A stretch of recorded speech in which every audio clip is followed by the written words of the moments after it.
Things heat up quickly as Bernie Sanders presses Robert F. Kennedy Jr. to defend what he calls an absurd statement on drug costs. Senator Sanders. Secretary Kennedy, how are you? In public life, we all make misstatements, all right? A couple of hours ago, I think you said to Senator Wyden that we now pay the lowest prices in the world for prescription drugs. That is an absurd statement. Nobody in the world believes that. Do you want to correct that statement? It's for the drugs that are on Trump RX. I'm not talking about drugs. You said we pay the lowest prices in the world for prescription drugs. For those drugs, we do. I'm sorry? For those drugs, we do, Senator. Well, for certain drugs. But in general, would you agree with the RAND Corporation and every other independent survey that we continue to pay the highest prices in the world? You agree with that? Many drugs are not covered by the agreements yet. On average, do we pay the highest prices in the world? As we always have, except for the most common I'm not drugs. saying this is a new development, but you said a moment ago that we pay the lowest prices in the world. For the most common drugs, we do.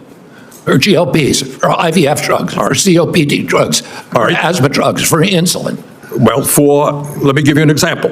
For the cancer drug Opdivo, it costs $260,000 in the United States, costs $56,000 in Japan. We pay on the lowest prices, et cetera, et cetera. Senator Welch made the same point. All right, the bottom line is, look, there are thousands of drugs out there. There may be a drug here or a drug there. We pay lower prices.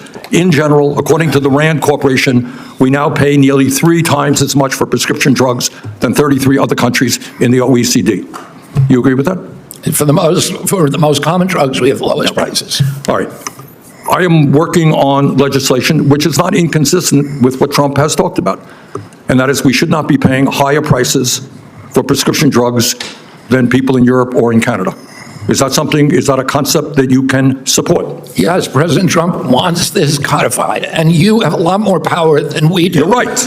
You're exactly right, and that is why I am going to be offering an amendment to the budget process right now, which would in fact codify what Trump is talking about, that the United States should not be paying higher prices than other countries around the world. Is that an amendment that you can support and get Republicans to come on board? We will work with you, but in theory, that's exactly what we want. All right, let me ask you another question. We're on the Help Committee. Casey Means, who is the Trump nominee for Surgeon General, was before us a while back.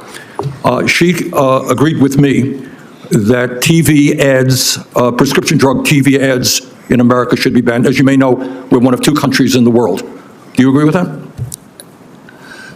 Yes, I agree with it in theory.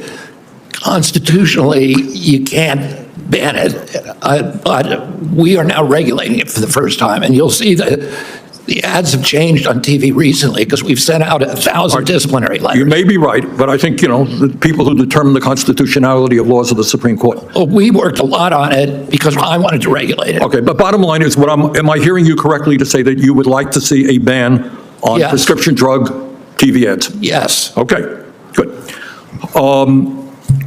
There are a lot of seniors in this country who right now cannot afford dental care. Many seniors have no teeth in their mouths, can't afford hearing aids. I am introducing an amendment to the budget process which would expand Medicare to cover dental, hearing, and vision. Is that something you can support? I'm happy to talk to you about it. I'm happy to work with you on it. Other question. Right now, we have a diabetes epidemic in this country, an obesity epidemic. Many parents who would like to buy healthy food for their kids really can't make sense of the labeling on food products. All right? Other countries in the world are quite clear in their labeling about the amount of sugar, et cetera, that's in a product. Are you guys making any progress in coming up with simple, strong labeling on food products? Yes, we are. When will we see something? Well, the delay in it has been that one of the big enemies, as you point out, obesity is costing 80% of Medicaid and Medicare dollars. One of the big problems is ultra-processed food, and there has been no federal definition or any usable definition. We've now worked out a definition. There are and here at HHS, we're in the process of going through the interagency process. There's other agencies that are Equity, USDA, Department of Commerce, OMB, and they are reviewing our regulations. As soon as we promulgate those, we already have the labeling ready to go. Do you have any sense when that will be? Excuse me? Any sense when that you'll be promulgating It that? has to go, Senator, through the other agencies that I don't have any control, but we want it to happen quickly. Thank you. Mr. Chairman. The exchange begins with Bernie Sanders directly challenging a claim made by Robert F. Kennedy Jr. that the United States pays the lowest prices in the world for prescription drugs. Sanders wastes no time labeling the statement absurd, framing the discussion around a widely accepted concern: Americans often pay significantly more for medications than people in other developed countries. As the questioning continues, Sanders backs his argument with data, pointing to findings from independent research groups like the Rand Corporation. His core point is clear: while there may be isolated cases where certain drugs are cheaper, the overall trend shows Americans paying far higher prices. This distinction becomes central to the debate, as Kennedy attempts to narrow his claim to specific categories of drugs rather than the system as a whole. The conversation then shifts toward policy solutions. Sanders outlines his push for legislation that would ensure Americans do not pay more for prescription drugs than citizens in countries like Canada or those in Europe. Interestingly, Kennedy expresses general agreement with the concept, signaling a rare moment of bipartisan alignment on a deeply contentious issue. However, agreement in theory still leaves open questions about implementation and political will. Beyond drug pricing, the exchange broadens into healthcare accessibility, including proposals to expand Medicare to cover dental, hearing, and vision services.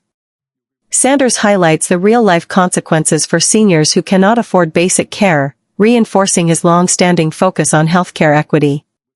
Kennedy's willingness to work together suggests openness, but again stops short of firm commitments. Finally, the discussion touches on public health issues like food labeling and obesity. Kennedy points to ongoing efforts to improve transparency around ingredients and ultra-processed foods, acknowledging systemic problems that contribute to chronic illness. Altogether, the exchange captures a larger debate about affordability, accountability, and the role of government in protecting public health, issues that continue to affect millions of Americans daily.